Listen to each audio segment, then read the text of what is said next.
Alrighty, time for another edition of Science Sunday here in our capital city at the Connecticut Science Center, joined by Thomas. Good morning. Good morning. How's it going? Doing well. Last week we talked about topographical maps. That's and right. Kind of in that same realm, we're talking volcanoes. Yeah, we're going to do a model volcano eruption today. And we're going to talk a little bit about it and learn a little bit about how volcanoes work. Okay. So I've got my model set up right here. We've got our volcano. And volcanoes kind of look like mountains normally before they've erupted. They just kind of look like normal old mountains. So generally, the surrounding area is pretty similar.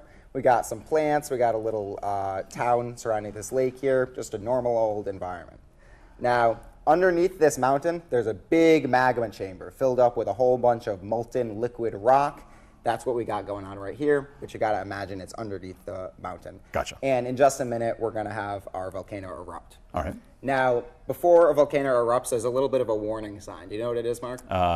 Things start to shake a bit? Yeah, we get a little bit of an earthquake Okay. going on. There's a lot of rock underground that's moving around, so it shakes up the earth a little bit. So what I'm going to do is I'm going to do a little bit of an earthquake on the table for about 5 seconds, and then I'm going to ask you to push the plunger and pour our magma into our environment here. You ready? I'm ready. All right, here we go. 5, 4, 3, 2, 1, go for it. All right, there we go. So we got our magma spilling out all over the environment. And this stuff is just a model, so it's not as hot as real magma. But if it was, our town here would be on fire. Our plants would have caught on fire. And magma is actually liquid rock. So when it poured into the lake there, it would have cooled down and turned back into rock. And then it would have filled in that lake, and it would have caused all the water to spread out all over the place, causing a big flood, too. Okay. So these events can be incredibly destructive. We can get a lot of damage to, the environment, the landscape. It can spew up tons of ash and smoke and cause pollution in the atmosphere, too. So these can be incredibly destructive events. Luckily for us, we do know a little bit about the warning signs, like earthquakes and stuff. So if this was going to happen today, we would have gotten this town evacuated and made sure everybody was safe.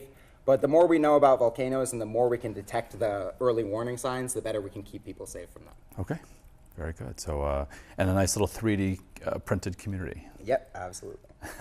All right, so a little bit of a pivot here. It's May, but we want to let folks know about an event happening benefiting the Science Center coming up in October. Yeah, we've got our yearly gala, the Monster Mash. The Monster Mash, that's right.